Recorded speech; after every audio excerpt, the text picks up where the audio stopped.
Alrighty, so here's a quick little discussion on Spider-Man Far From Home. If you're worried about spoilers or fear of not seeing the film as I spill my guts here, do not worry, I have you covered. I promise I'll break things down accordingly so you can run back to the nearest bomb shelter when it's time. There's going to be some fireworks in the background. It's almost 4th of July, but fuck it, I want to do this discussion with you guys, talk about Spider-Man Far From Home. The first half of this discussion will be spoiler free. The second half will contain more spoilerific topics. I will alert you with a timestamp when spoilers come into play, but for now, let's focus on spoiler free impressions of the movie. I want to reiterate this here. If you haven't seen Avengers Endgame yet, there will be Avengers Endgame spoilers as well in the beginning. If you haven't seen it, what are you doing here, bro? Exit out of the video now. The basic plot synopsis for Spider-Man Far From Home is illustrated in this movie with Peter dealing with some of the events post-Endgame about Tony Stark's sacrifice and the weight of a changed world on Peter Parker. He feels remorse, he feels regret, he feels like the world is on his shoulders without Tony. He plans to go on a high school trip with MJ while having feelings for her, and due to all the trailer hijinks that we saw with Nick Fury, the Elementals, and Mysterio getting involved, you know this all goes south for Peter's plans. Spider-Man's life crosses paths yet again with Peter, and he must juggle the very idea of conflicting identities with the life he wants to live, along with being a hero as Spider-Man yet again. I think we could jump into general questions at this point. Did I like Spider-Man Far From Home? Did I feel like I really enjoyed this movie? I thought Spider-Man Far From Home was a very fun, witty, and entertaining experience. The movie did take some of the criticisms from Spider-Man Homecoming and alleviated it with some very clear, some very concise fine-tuning. A good example is the increased number of set pieces near the second half of the plot. I like that because there was barely any action in Spider-Man Homecoming. I will say the first half of Spider-Man Far From Home divided my feelings a little bit because it does suffer from that same high school element syndrome overtaking the spotlight, with less Spider-Man being present in the first hour. Believe me, not everything is doom and gloom in the first half. There are a few saving graces involved with the quality. It feels a little less Iron Man Jr., but you do get those references sprinkled throughout the movie when they refer to other films in the Marvel Cinematic Universe. There are those pieces of connective tissue there. I think the first half does not break that tried and true tradition of comedy. At this point, it's like, what do you expect? It's an MCU movie, so they do ham it up quite a bit with the jokes and formulaic nature. Some jokes landed, like Tom Holland's nervous quips or Ned Lee's doing some contradictory things in the movie, which adds an element of humorous characterization. But I need to stress that the post-Endgame events and the consequences of Spider-Man only rears his ugly head for a few minutes, and it left me wanting more of the dramatic elements over the funny ones. Despite the nitpick, this movie isn't a downer though. It's a bit light. It gives you time to breathe in that regard. This is not what the movie is supposed to be. It's not supposed to be Downer City, but don't go into Spider-Man Far From Home expecting colossal scale like Avengers Endgame, expecting it to be even on the level of Spider-Verse in terms of sheer scope. The story really feels very self-contained, very standalone. I think you would like this movie if you enjoy Spider-Man Homecoming while wanting more. I think you would especially like this movie if you didn't like Spider-Man Homecoming because it had a lack of action. They nailed that aspect here, and all I can tell you about Mysterio for now is that Quentin Beck steals the show. It's his movie. If they literally said Spider-Man goddamn Quentin Beck edition in the title, I would be absolutely fine with this. I would be accepting of that premise. It's something that is interesting that they do with him the longer he stays on screen, and that's all I can tell you for now because that's about as non-spoilerish as it gets. There are, some subverted expectations. Some fan analogies about Quentin Beck were maybe right, maybe wrong, but that's all I can really say to you right now about that. Most of the performances in Spider-Man Far From Home are pretty solid. Tom Holland, Zendaya, Samuel L. Jackson, Gyllenhaal, all around solid. Nothing really stuck out like a sore thumb except the small humorous bits that didn't land. The CGI is a bit spotty with the suit. It really didn't bug me too much, because spiders, bugs, pun intended. Like, you can say there was similar issues with Avengers Endgame and the CGI being way too apparent, but these are big budgeted comic book movies where a lot of crazy shit happens on screen, so I don't think we'll ever get like a real Marvel Cinematic Universe movie that focuses more on practical effects over CGI. Nowadays, I do think maybe they'll do something with Shang-Chi. Maybe it could be a kung fu movie focused on more fist-to-fist contact, more, hand and feet flying around. They could do something with that if they really tried, but I don't think this is the movie to go to if you're looking for practical effects, especially with Spider-Man's suit. I'd even make the unpopular opinion that John Watts has improved as a director. I think that despite the breakneck pace of Act 2 and Far From Home, his scenes were just filmed tighter with the action and felt more concise than some of the stuff that the Russo brothers did with Endgame. Even with large amounts of CGI, we all know that the Russos have that tendency to regress when it comes to action scenes. Like, they were really good in Captain America, Winter Soldier, and Infinity War, but they regressed a little bit with Endgame because they have that tendency to create weird shots or cuts that obscure attacks. It really didn't feel like that in Far From Home when people were doing all this crazy shit, so you're covered there. If you want to see where I personally ranked Spider-Man Far From Home compared to the other Spider-Man movies, I did make a tweet about it, which I'll put on screen right now for you guys. It's better than Homecoming, but trails behind the best the Raimi films had to offer and Spider-Verse. The film still is good though, although I think we finally just need a full-on non-stop MCU Spider-Man film that's all about him.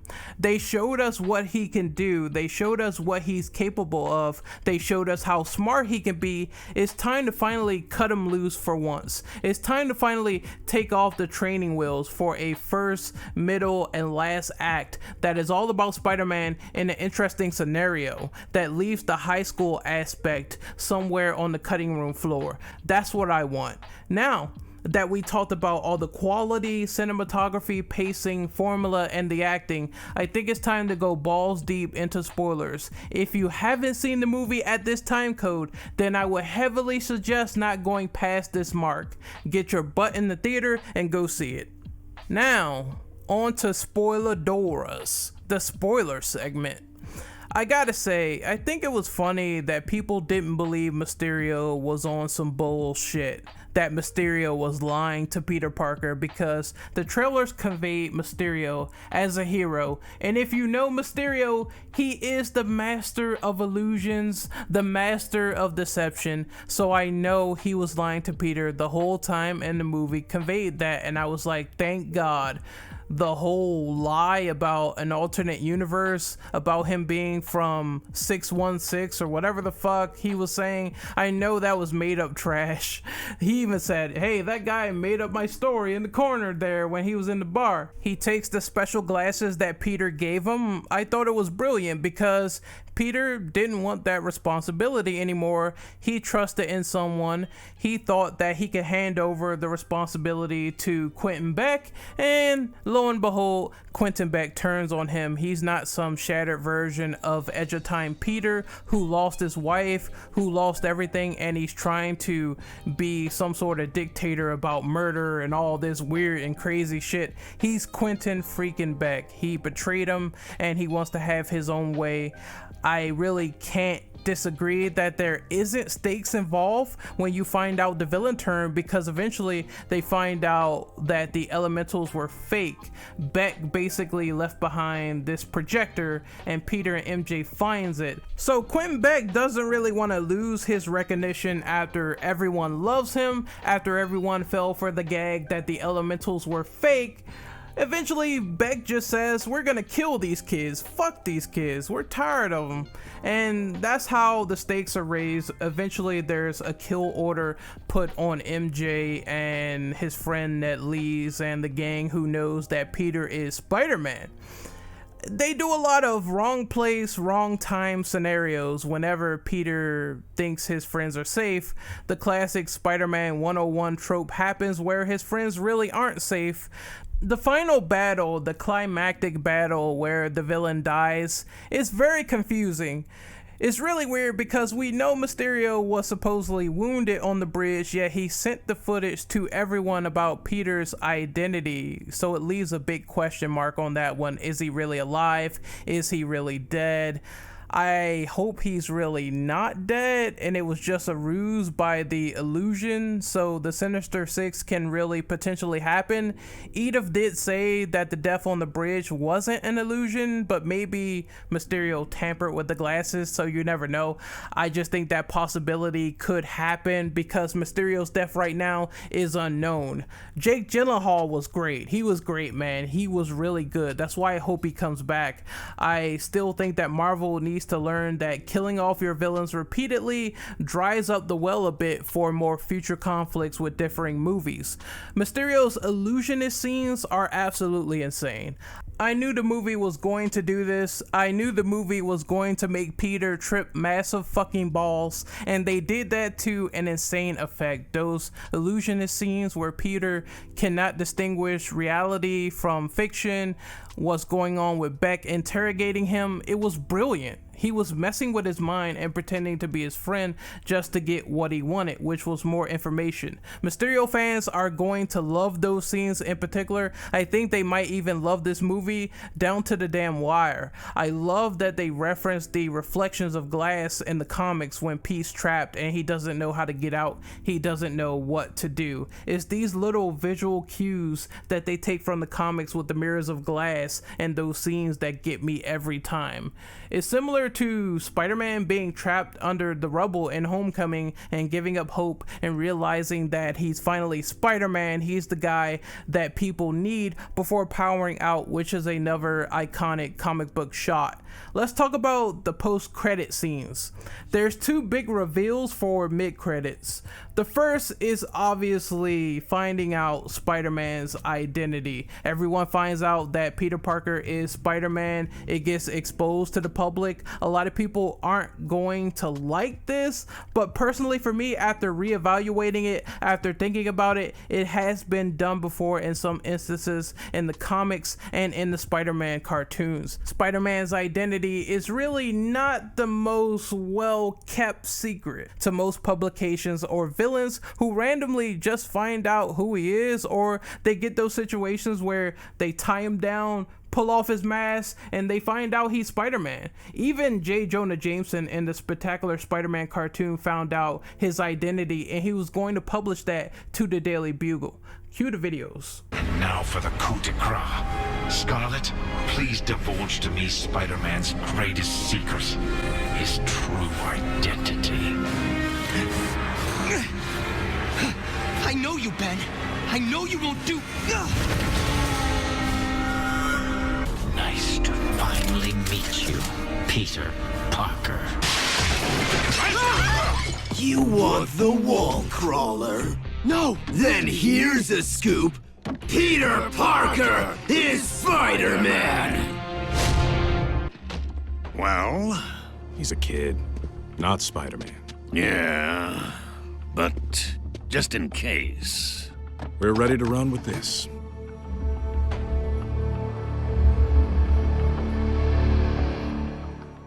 What people need to understand is that secrets aren't kept forever. I mean, a lot of people find out that Batman is Bruce Wayne sometimes, and I think that idea of introducing Spidey as a fugitive on the run can possibly eliminate that issue of him being stuck at school all the time in the next sequel. It sucks we really didn't get to see a lot of that during Far From Home. Even on the school trip, he didn't get away from the classmates much, but again, build up needed to happen. It is what it is. They had to tell a story. This is one big band-aid that needs to be fixed, which I think we'll find out later.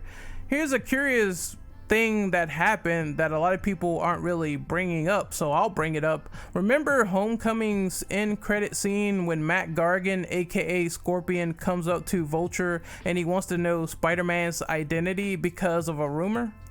Relax. It's not on you. It's on our little spider friend. I've got some boys on the outside who'd love to meet him. You know, take a picture, slice his throat, put his head in the dryer. And I heard a rumor. You know who he is? If I knew who he was, he'd already be dead. Yeah, I don't think it's really necessary to find out from Vulture anymore, and I don't think it's really necessary for Vulture to shield Spider-Man's identity now that everyone knows who he is. So will the third movie be about Mac's plan to finally kill Spider-Man? Will it be about the formation of Scorpion as the next big bad? Will it be about the Sinister Six? Who knows? Oh man, this is good. This is some good speculation, boy. Hopefully they go back to the idea that Scorpion now knows who Peter is and he will stop at nothing to kill him, leading to the more fugitive aspect of villains coming out of the woodwork to stop Spider-Man and hopefully snuff him out because they know his identity. I believe that Matt Gargan's actor in Homecoming is the guy who did Voss from Far Cry 3. Man, that dude is awesome. He's such a good actor, man. The other reveal that I need to touch on is the reveal of J. Jonah Jameson showing up, and he's played by J.K. Simmons, the original J. Jonah Jameson in the Raimi films. I was excited as fuck, I'm not going to lie. It was a good piece of fan service. It was really a good callback to the original actor reprising the role as a now older and new character for the MCU. Good on J.K. Simmons. This might spark some confusion and anger at the same time because a lot of Raimi fans are probably like, is this the same character? We don't know yet. I don't think he is. I think this is their version of JJ, just played by the same actor. It does beg the question, will this happen in the future with other people who played previous counterparts of characters, but they are portrayed as a new character now under the MCU banner? We don't know yet. The post-credit scene is sort of vague. You really have to watch Captain Marvel and read Secret Invasion to understand what they were going for with that one. This is huge, however, because Secret Invasion was a long-term invasion on Earth by the Skrulls, and they replaced many prominent heroes on Earth as they fight to make a new empire. The Skrulls were apparently allowed to take over Nick Fury and Maria Hill. Talos and his wife morphs out of those forms, and they tell Fury about the Edith plan, how things possibly got screwed up. Fury is on another planet lounging about on a Skrull ship. I think this is just leading to the formation of SWORD in space. In layman's terms, for people who don't understand, the uninitiated, just think of it as S.H.I.E.L.D. in space. They are basically monitoring threats, intergalactic threats, and they are taking them very seriously. More than likely, it seems like Nick Fury is going to pass the torch to others, maybe Captain Marvel, to become a member of SWORD to handle those intergalactic threats in the future. Not only do I think this will happen, but I also think that they could also potentially add the Fantastic Four to the invasion arc as well, maybe add in Super Skrull. I think that eventually the Skrull invasion is just going to get out of control. They're going to get tired of being used as toys by Fury, and eventually they'll undermine all the plans of S.H.I.E.L.D. and SWORD before striking at Earth. This could be another implication that they're going to set up something big in the future, maybe something way later on that could lead to Secret Secret Wars, maybe? Just a possibility with Spider-Man, maybe the black suit. It could be all one big arc after another. It's cool, and hopefully they take things into account and set up the next big MCU crossover. Back to things I didn't like. Even though the Mysterio scenes were awesome, you could tell that CGI suit was not the way to go for Spider-Man.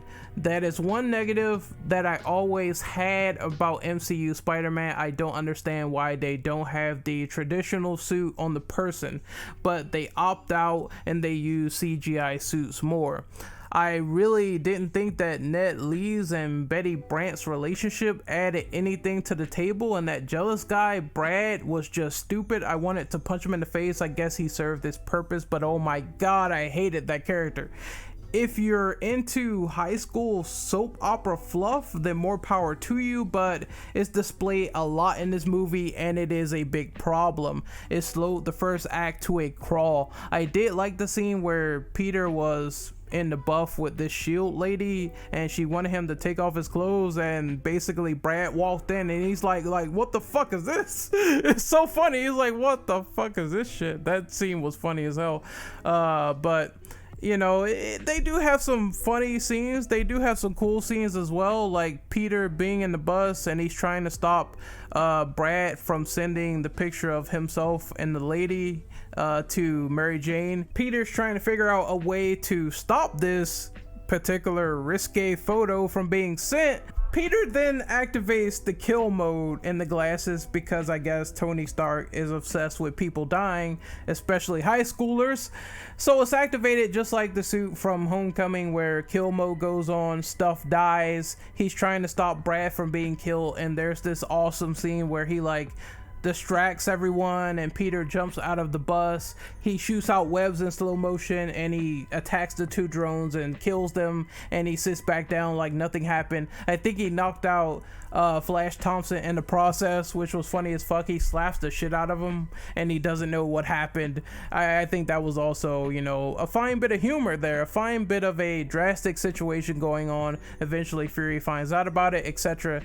I just think the first act did have these cool scenes, but again, the high school melodrama just stretches it thin, you know. It really stretches it out way too much. There was the crazy witch hunt guy, which was a welcome addition, but I think that first act could have been cut down just a little bit more to get to the meat and potatoes of the villain conflict with Mysterio.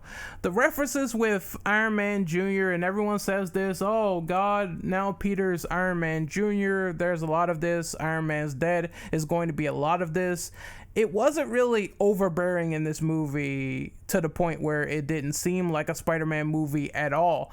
There are references to Iron Man's death, but it really didn't bug me too much. I do love when Happy Hogan straight up told Peter Parker, you're not Iron Man, you are Spider-Man. You are your own person, you are your own individual character, and he really takes that and applies it to himself. And Happy Hogan, he really sees that enthusiasm with Peter's wits, which made him special, which made him akin to how Tony Stark was in his own unique way, and I really enjoyed that scene.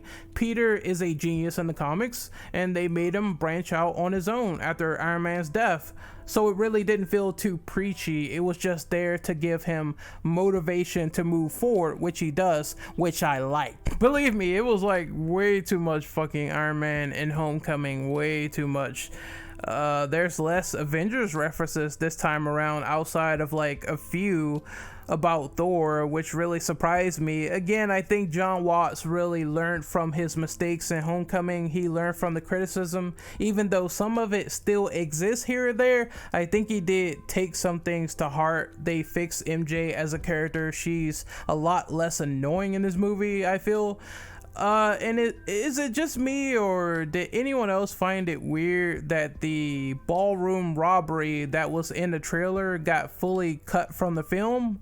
Where did it go? It could have been cool to put something like that there alongside Spider-Man's anxiety attack that they had actually in the movie, but this ballroom fight with criminals is absent. Yeah, I did. You gonna be the next Iron Man now? Well, no, I'm too busy doing your job. Oh. I'm kidding. Look, keep up the good work because I am going on vacation. The Iron Man 1 references with the co-workers were kind of cool, who were disgruntled with Stark and they were working for Mysterio at the time. That was kind of awesome. It was something I expected though, and I think a lot of people might not like that Mysterio's motivations feel akin to how they did it in Homecoming with Vulture having some sort of connection to what Tony Stark did in the past. They didn't like it, so they had to form up and create this jealousy crusade. It's an elaborate setup, but I feel like it's super copy pasta. Like, it's really something that they keep doing for Spider-Man villains instead of branching out to do something new, and that's something that I really found as a criticism of Mysterio's character to some extent. Don't get me wrong, I really did enjoy those chilling moments that he did have when he was about to get exposed and said, you know, I wouldn't want a bullet in my head, you guys wouldn't either, you're fucking up with the projector. So he decides to put the drones on display and put like lasers on his co-workers' heads. Mysterio really doesn't fool around with the price of fame, and it really shows through his actions in this movie. If those guys didn't find that missing projector, they were fucked. Still, I don't think they could have done a bigger gotcha moment that was better than Quentin Beck gloating about all his years of planning finally paying off. It's not as cool as you probably would want it to be, and it doesn't really diverge into, you know, personal origins that you would want it to be as well. You can easily chalk it down to this has something to do with Tony Stark. This is involving Iron Man to some extent, even though he's 6 feet in the grave right now. It still is connective tissue that fans are going to recognize. It's good enough for the Mysterio character of the MCU, you know. I will agree that the elementals are useless outside of Mysterio's bluff, so I can see people also being a bit disappointed by that. At the same time, maybe they could still show up. Maybe Hydro Man could still appear in Spider-Man. It's not out of the realm of possibility if you care about those characters. Just hopefully they are written well compared to how they are fakes right now. Oh man, more references. I thought this movie was funny when it opened up with the Whitney Houston song, I believe, I Will Always Love You, and Iron Man is dead. They cited Captain America is dead. They cited Black Widow as dead. So it was just this weird funny moment where holy shit, they have this weird Deadpool like tribute at the beginning, and I think that was kind of funny. Oh, more references, man. They also had the fucking cool sequence of Peter making his new suit with the AC/DC Back in Black music pumping in the background. I think Peter also said they're Led Zeppelin, so he wasn't really familiar with the bands, to be honest. The movie just has like a lot of references and callbacks, right? But they know how to dial it back a bit as well. Probably why I enjoyed it a little bit more than Homecoming, but that emotional Spider-Man weight that the Raimi films had with Spider-Man 2 and Peter actually quitting when the responsibility is too much for him and he can't live a normal life, and he doesn't come back to Spider-Man for a long time. He sees people die in the process. That just weighs heavier on the conscience overall. In conclusion, Spider-Man Far From Home is the best MCU Spider-Man film to date, with a few setbacks that keep it from achieving that one amazing status.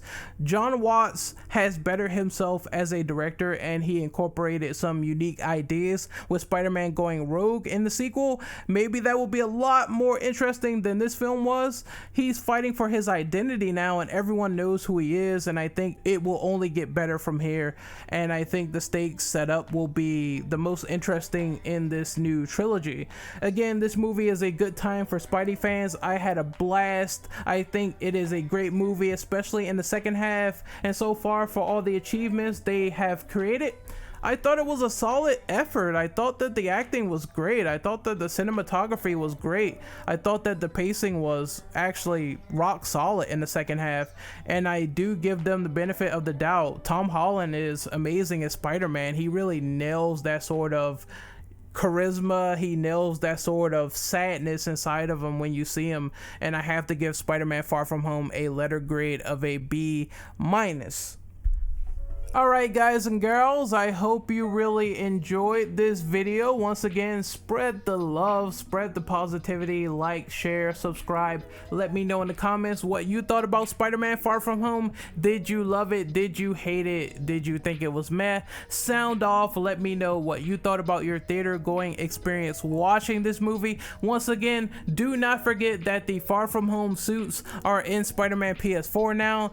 Apparently Insomniac did us a solid and they put in the stealth suit from Spider-Man Far From Home, and they put in the advanced suit that he gets at the end of the movie, which is pretty cool with the, you know, the dark blue and the red and all that shit and the white spider on the back. I loved it so much. Again, you can play it in the game right now. You can look good, you can look dapper, you can look like you're on a stealth mission, and I will see you guys next time. Once again, I really appreciate all you guys for being here for me. Thank you so much for the support, and once again, take care. Hopefully you had a good experience in the theaters, and I will see you soon. Later.